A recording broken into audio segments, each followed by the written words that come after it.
हे students, बच्चों, कल हमने अपना चैप्टर प्रोमीथियस द गिवर, ठीक है, ये चैप्टर कंप्लीट किया है एंड आज हम इसके वर्ड मीनिंग्स डिस्कस करेंगे। जैसा कि आप सबको पता है कि most of the word meanings word to word जब मैं लाइन टू लाइन समझाती हूँ आपको चैप्टर, तब मैं बता देती हूँ। बट इन केस कि आपको वर्ड मीनिंग से कोई आपका फ्रेम सेंटेंसेस दे दिया जाए या फिर कोई और उससे रिलेटेड आपके पास क्वेश्चन आए एंड आपको उस वर्ड का डायरेक्ट मीनिंग याद हो, इसलिए हम लोग वर्ड मीनिंग्स भी एक बार कर लेते हैं। ठीक है बच्चों, chapter number 4 Prometheus the giver. चलिए स्टार्ट करते हैं वर्ड मीनिंग्स जल्दी से। आज हम केवल हाफ वर्ड मीनिंग्स ही पढ़ेंगे, यानी जो पेज की लेफ्ट हैंड साइड है, ठीक है, एंड कल हम इसके राइट हैंड साइड वाले वर्ड मीनिंग्स कंसिडर करेंगे। तो बच्चों फर्स्ट वर्ड है इमॉर्टल। इमॉर्टल जो हमेशा ज़िंदा रहे, जो कभी ना मरे, जिसे हम अमर कहते हैं। बच्चों अगर आप चाहो तो आप साथ में हिंदी वर्ड्स या उसका मीनिंग अपनी लैंग्वेज में बना के लिख सकते हो, जिससे कि आपको वो याद रहे। नेक्स्ट है revere. Revere means to show deep respect और रिगार्ड फॉर समथिंग और समवन, किसी को बहुत ज़्यादा इज्जत देना। नेक्स्ट है अबाइड। अबाइड मीन्स किसी चीज़ को या कोई अगर आपको कोई निर्देश दे, मान लीजिए आपकी मम्मा ने आपसे कुछ कहा या फादर ने कुछ कहा एंड आपने उस चीज़ का पालन किया बिना कोई प्रश्न उठाए, बिना कोई प्रश्न उठाए। To accept without a question, that is abide. Example, you should abide by the rules of the school, ठीक है। नेक्स्ट है compassionate. Compassionate Compassionate means one who can feel the pain and suffering of others. Compassion मतलब अपने साथ जो व्यक्ति हो या जो भी हो, उसकी दर्द को अगर आप भी महसूस कर सकें तो you are known as compassionate, ठीक है। ऐसे व्यक्ति के लिए हम लोग ये वर्ड यूज़ करते हैं जो दूसरे की भी दर्द, दूसरे की भी तकलीफ़ें समझ सकता है। नेक्स्ट है बेस्टो।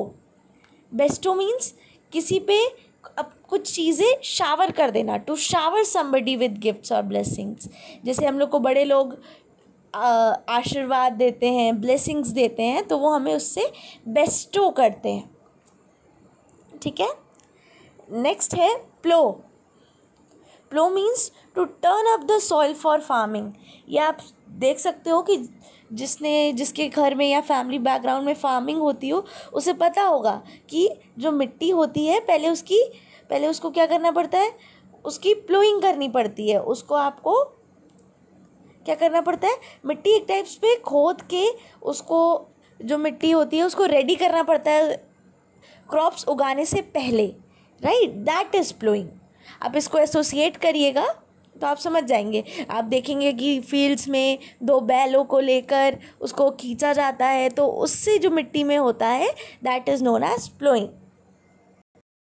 बच्चों इसको और पर्टिकुलर सेंस में एक एग्जांपल से मैं आपको बिल्कुल क्लियर कर दूं।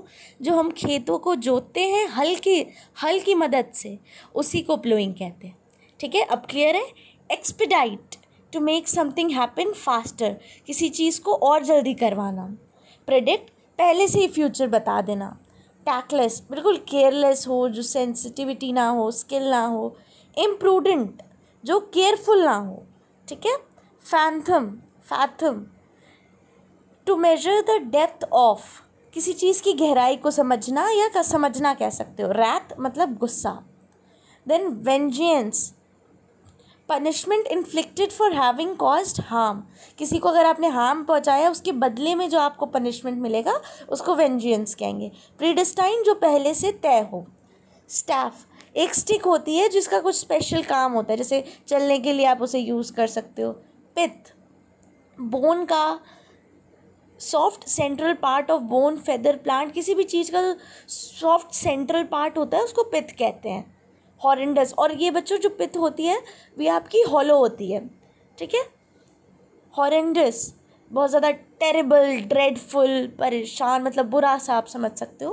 प्रोफेसी, प्रिडिक्शन, जो प्रीस्ट होते हैं वो अपनी प्रोफेसी करते हैं, या कोई अगर एस्ट्रोलॉजर है तो वो बताएगा कि आपके साथ ऐसा ऐसा हो सकता है।